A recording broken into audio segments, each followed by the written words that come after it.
welcome to episode 8 of the podcast. Hope you've all had a good week. The trading season is starting to kick off nicely.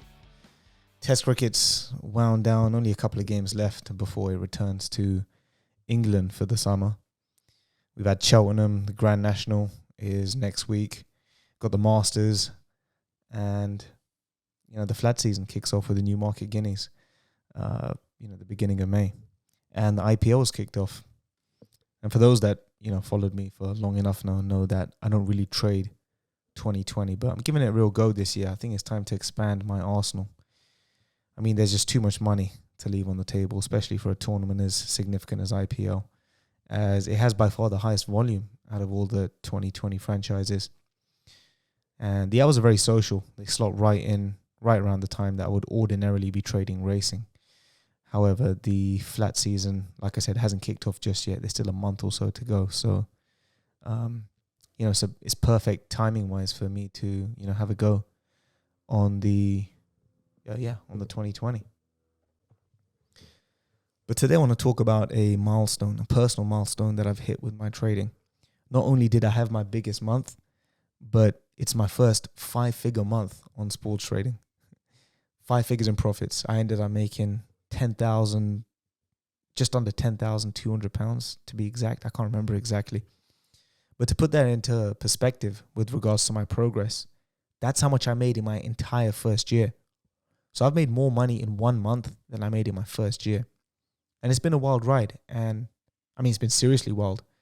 And I've always seen 5 figures in pure profit in a month as like the holy grail.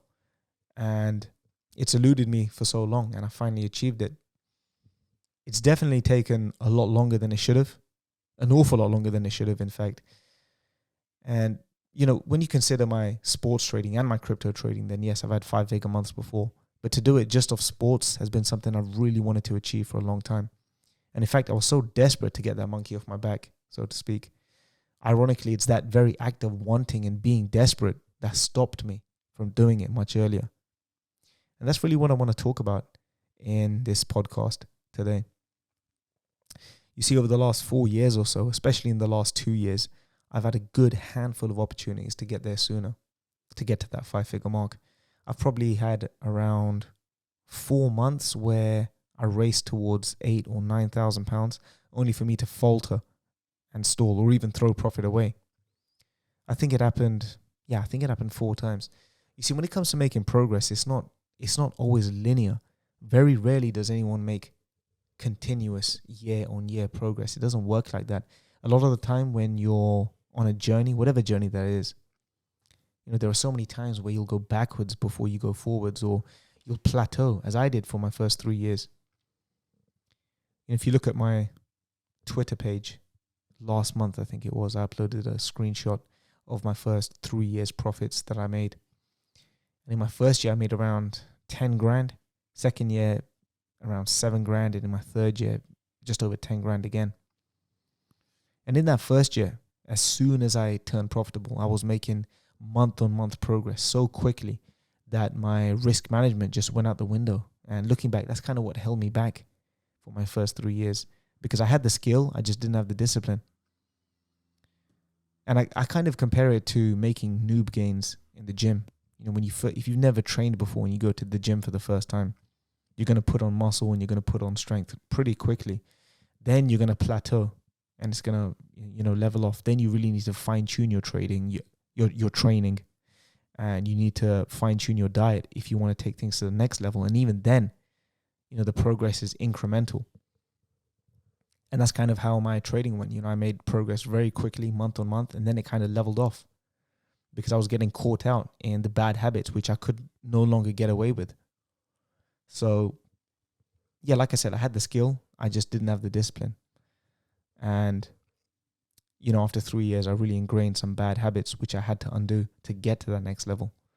But that's really what my last podcast was about when it comes to hard work and smart work, because everyone works hard, but not everyone works smart. And until I started getting structured in my routine and my risk management, my results, didn't take off till then. So for most people, it's not really a question of capability, because truth be told, most people are capable. However, most people, they lack self-awareness, and they're either one of two things. One, they're not aware of what they're doing wrong, or two, they're too lazy to do anything about it.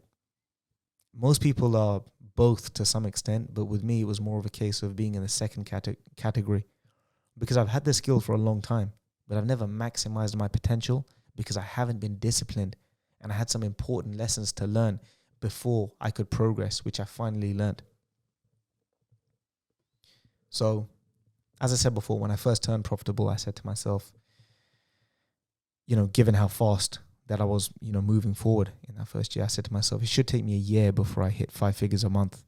I always viewed 5 figures as like the holy grail of money making. That's when people really see you as successful, and that's when you're in a position of power and influence, and people are going to take your job seriously if you can make 5 figures a month. So I really put this arbitrary figure on such a pedestal, and it eluded me for so long. And I remember the first time I got within touching distance of getting there, and this was a couple of years ago now, I think, and I was around 8 grand up. I was having a really good month, and I had so much momentum, and I had about 10 days left of the calendar month to get there. So I figured, okay, £200 a day from here. It's the flat season. There's plenty of opportunity coming up. No days off. You should see this home. And I remember this month very clearly, because not only was I on track to make 5 figures, but it was the first time I'd ever made over 6 grand, which was my previous best, and I had 10 days to spare. So what did I go and do? Well, within the first few days, I didn't make any money, not a penny. There was a lot of scratch trades. Things didn't go my way. I couldn't read the markets properly, and it was just a dry patch. But after those first 3 days, we were now in the final week. So the 7 days left, the average has gone up. I have to make £300 a day now, and the pressure's on. And you can probably guess what happened next. I started overtrading. I started overstaking and making all the classic errors which I knew I shouldn't be making. And I ended the month around 7,000 or 7,500 up, which was a great month by any stretch. I hit a new personal best, but I was disappointed. I was disappointed because I didn't hit that mythical 5 figure which I put on such a pedestal. So because I was so set, I was so orientated on getting there, I didn't look back and look at any of the positives, the fact that I hit a new personal record, the fact that I traded so well. I was just dwelling on the negatives. Now, this happened once or twice again. The second one happened, I think, January last year, where I did something very similar. But the most significant occasion was the third time it happened. And I think this was last year. I think it was March, ironically, because March is usually a big month for me. And that time I was in a similar situation. Again, it was around the 20th day of the month. Something about that day, something about the 20th day of the month. So again, I had around 10 days left. And this time, same again, I was £8,000 up or so. And I was working out what I needed to average to hit 5 figures, blah, blah, blah. But this time, I actually crossed 10 grand. I remember there was just one great trade I made on the cricket. And in the final weekend, there was great racing on, which I took advantage of. There was a lot of cricket on that month. So, I stacked a lot of profits. And I didn't really give Cheltenham as much attention as I should have, because I was doing so well on the cricket. I didn't want to spread myself too thin. So, yeah, I was doing well on the cricket and made some neat trades on the weekend racing. And I actually managed to nudge my profits past the £10,000 mark. But this time, so now you think, I finally got to that £10,000 mark. This time you're going to think, you're thinking, you know what? Yeah, you'll leave it there, celebrate, tweet about it, whatever. No, I wasn't satisfied, because I still had days left in the month, and there were still some decent opportunities lying around. So instead, I said to myself, you know what? Let's do one better. Let's see how close we can get to 15K, or even get past that. So once again, I found myself in that situation as I did before when I was chasing 10 grand. I started getting carried away, started over trading, overstaking, risk management went out the window, And I ended the month around £8,000 or £9,000 up. So again, I ended up throwing at least £1,000 away. But this was an interesting month because ordinarily, instead of responding to the situation like I did before, the last couple of times, this time I said to myself, okay, you did get carried away into the month. You did lose discipline. You did overtrade. Those are the negatives. But you did so much well. In previous months, I'd never looked at the positive things that I did. I've never looked back and taken away the positives, which far outweigh the negatives. Because last March, I did trade brilliantly. Up until then, I managed my risk properly. I scaled up my positions when I could. I cut losses early. I was patient. I let the opportunities come to me. Now, I know there's a fine line between being too self-congratulatory and showing genuine acknowledgement for doing the right things. As you know, I did do a lot of things right, and it's important that I acknowledge that and give myself credit for that. But it took me that third attempt to realize that things started going wrong when I got greedy and I didn't manage my expectations. At the start of all 3 of those months, I never set out to go and make 5 figures. But as soon as I realized it was within reach, suddenly my approach totally changed. I threw my principles out the window and started making errors that should have easily been avoided. The irony is that had I not got carried away with my expectations and had I not started worrying about hitting that £10,000 mark, it would have just happened. It would have happened. But back to what I said earlier about plateaus or going backwards before you go forwards. Whenever you find yourself in that sort of situation, what you must understand is that before you finally break that plateau or that bad period, there's an important lesson which you still have to learn. And until you learn from it, you're not going to move forward and you're doomed to repeating that same experience over and over again as I did. And that's why it took me 4 times to finally cross that 5-figure hurdle. The first 3 times I stumbled, I choked, I got carried away, I put pressure on myself, I started placing trades that I shouldn't have done, and I just wasn't aware of what I was doing wrong. But the last time I did it, I stepped back and I said, okay, this is what you did right to get to the £8,000, £9,000 mark, and this is what you did wrong. This is how your mentality and your approach changed when you hit that mark. Because up to the £8,000, £9,000 mark, I wasn't thinking about the 10 grand. I was just taking advantage of the opportunities. It wasn't until I started dwelling on 10 grand, I was like, okay, now it's within reach. That's when I started messing things up for myself. When I really stepped away from myself and analyzed myself and realized, okay, whoa, this is what you're doing. As soon as you're running hot, you start getting carried away. You start throwing your principles out the window. And in other words, I just end up getting in the way of myself. I end up becoming my own worst enemy. So I said to myself last March, the next time this happens, the next time I find myself in a situation where I can break 5 figures, I don't care if I'm on £9,999.99. I'm going to stick to the very principles that have served me until now.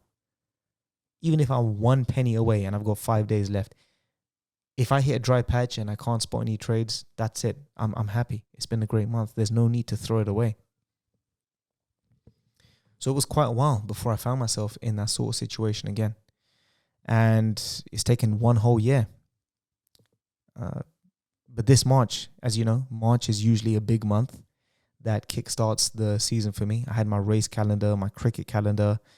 I projected what ballpark figure I should expect to make and so forth. So I was expecting a good month, but this time, again, I started hot pretty quickly. In fact, this is the fastest start I've had to a month, I think.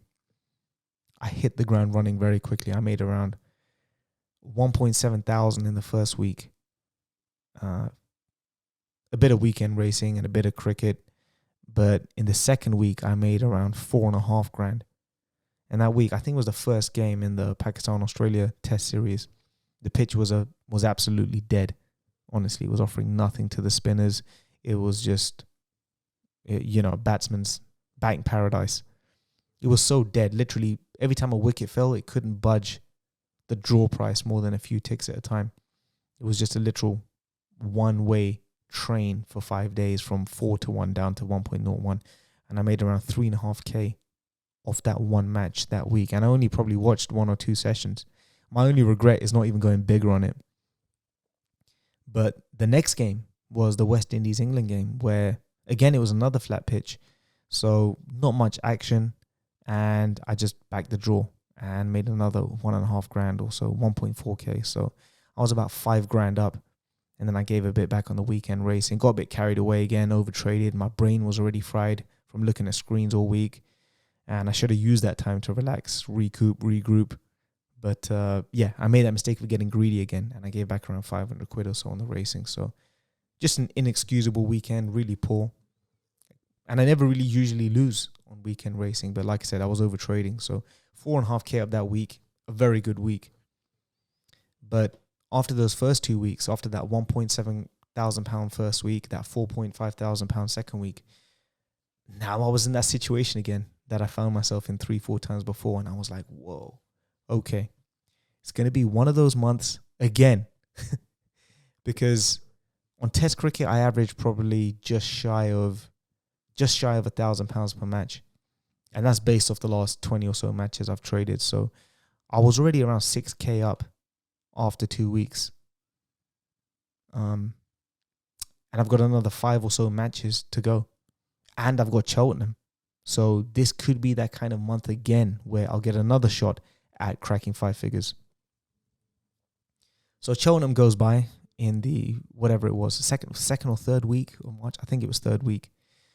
Cheltenham goes by, and that took up pretty much all my time and energy that week. And I projected I would make around 2 grand pre-race. What I've started doing this year, actually, I've actually made a race calendar. So every key event, I've projected what I'm going to make. And I underestimate them just to take the pressure off myself. But I said to myself, 2 grand pre-race on Cheltenham is very doable.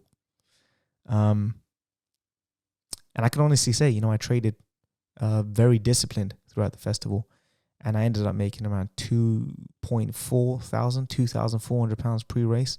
But I lost 600 in play. So I ended the tournament 1.8K up. And to be honest, I wasn't too beat up about losing the money in play. As they were really good trades. Horses either fell or they got pipped in the final furlong. One of the horses, I think it was a Willie Mullins runner, fell at the final hurdle. So that was a 1.01 gubbing. And that was on St. Patrick's Day. First race of the day, threw all my profit on that race. That really pissed me off. But like I said, when things don't go your way, you just got to chalk it up to the game. You keep backing value and you'll be all right in the long run. And I wasn't going to let that spoil my plans and start chasing, because then I'd be in trouble.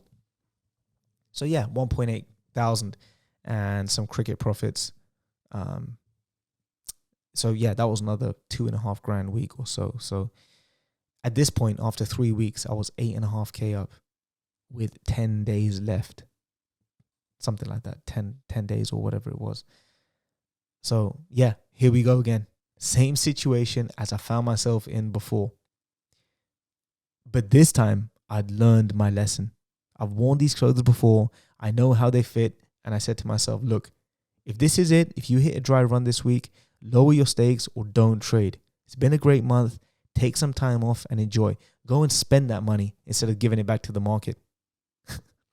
So 3 great weeks in the bank. Only needed to average £100 or so for the next 10 days.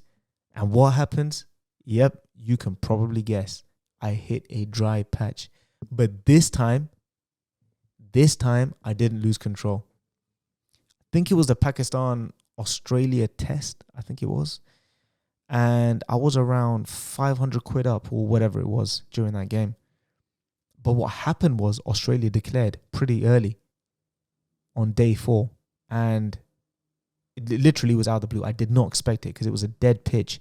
I did not expect them to declare towards the, around tea time on day 4. There was a couple of hours left in the day. And the Pakistan price crashed from like 40-1 all the way to 7-1. And I've never seen that happen before. I've never seen such a big move after a declaration, because the market usually anticipates a move like that. The market usually anticipates when the captain of one team is gonna declare. And And given the fact that the previous 2 matches ended in a draw in that series, I didn't expect Pat Cummins to see anything in the pitch. But it turned out to be a master stroke in the end, as they did manage to bowl out Pakistan. There was a lot of reverse swing on the 5th day. And Pakistan are also partial to the odd collapse, but I just didn't see that happening. So, yeah, that cost me pretty much all my profit on that day, on that match, sorry. So I threw £500 profit. It was a scratch game. I didn't make anything off it. It was just bad anticipation. So, yeah, I took the L. I didn't get carried away. I didn't go into tilt. I didn't start chasing. And there wasn't really any significant racing on. So it was really just a game of patience and waiting for that opportunity to strike. So yeah, this is in the final 10 days, and now there's say that match was, of course, a test match is 5 days. So now there's only a few days left of the month, and the IPL has started. And like I said, IPL is something new for me to trade. I've watched many games before, but I don't dedicate myself fully to trading 2020. But as I said, it slots into my schedule pretty perfectly this year. And I don't usually like to trade the first couple games. I just like to feel out the tournament before I dive in. But on the 2nd or 3rd day, I think it was a really batting-friendly pitch, and the batting team put up a solid innings, and the price was just way too short for such a chaseable total. So I thought, this has got to be a great lay opportunity. Ticks all the boxes, and even if they lose a couple early wickets, I'll jump back in. So I laid the odds, I think it was around 1.2 for half a stake. Boom, opening batsman, let loose. Remove the liability, wicket falls, jump back in, boom, top of middle order, go out, guns blazing. They chase down the score, and I make £1,000 off that game. And now I'm only £200 away. £200 away from 10 grand. Next day, boom, again, another golden opportunity to back the chasing team. £600 profit. And I finally crossed that 10K mark, and I stay above it. Now, I always imagined that there'd be this euphoric feeling that comes with finally checking off one of your big goals. I mean, I'd already hit it before, like I said, the last time that I messed up when I crossed 10K and then ended up going backwards. But to end the month officially above £10,000, it didn't feel all that. In reality, it's not like winning the jackpot, for 10 grand out the blue, where you get that buzz. But when you're so invested in the process, it just feels like a product of the hard work and consistency that you've been putting in for so long. Don't get me wrong. It was a great moment, and it's a great milestone that I've achieved for myself. But most importantly, whether I got past 10K or not, whether I got past 10K or whether I was stuck on 8,500 before that late rally, the most important thing for me was how I handled myself in the situation this time. The last time I got myself in that position, I fumbled it. I threw it away. I either threw profit away or I got past it, got greedy, and fell backwards. So the only difference this time was my attitude. The money didn't matter, but it did matter, so to speak. It's kind of paradoxical. I didn't allow the situation to compromise on my principles. I stuck to my guns, I stuck to my game plan, and just did what works. I didn't get greedy, I didn't go chasing. I let the markets come to me. And it did. Just at the right time, and I took advantage of it. But if it didn't come to me when I was on 8.5 grand, if the markets didn't come to me and I didn't spot an opportunity, no big deal. If it's not meant to be, if I'm not meant to make 5 figures this calendar month, then it's not meant to be. And it's no problem, because there are so many positives to take away. Why dwell on something outside of my control? This is a game of patience, and you can't force or manipulate the markets to come to you. You just have to wait for your chance and be ready to pounce when it comes. So the next time I find myself in those sort of situations, I'll be able to control my emotions. We all slip sometimes. We're still human and we still have emotions. It's part of the game. But whenever you find yourself in a new situation, that's a chance for you to learn an important lesson. And in this instance, it took me 4 tries. It didn't have to be that way, but often we sabotage ourselves, or we get in our own way. We become our own worst enemy. And that's especially the case with trading because you've got nobody to blame. No one's doing anything to you. No one's stopping you or forcing you to take positions you shouldn't be. We do it to ourselves. So whenever you get into an uncomfortable situation, always remember and stick to the principles that got you to where you are. The numbers will take care of themselves. And you have to play the long game. So yes, whilst I did hit a personal goal of hitting 5 figures in a calendar month, it's the long game that matters ultimately. And when I do find myself in certain situations again, I won't get excited. I won't get carried away. I won't let the pressure get to me. And I'll be composed. And with time, as my trading matures and I increase my staking, as a product of that, I'll naturally hit new PRs, whether that means making 20 grand in a month or having a 5-figure week or 5-figure day. But I won't go looking for them. I won't go chasing them. I won't go putting on a pedestal, because that's when it eludes you and that's when you start chasing it. I'll just be present and focused on my execution and let the results take care of themselves.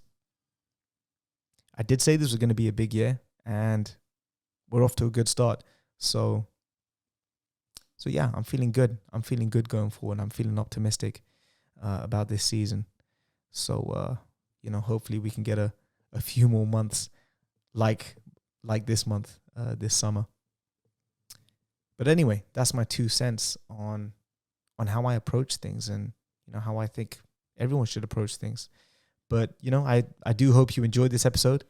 Let me know what you guys think. Don't forget to like, share, comment, subscribe, and I'll see you soon.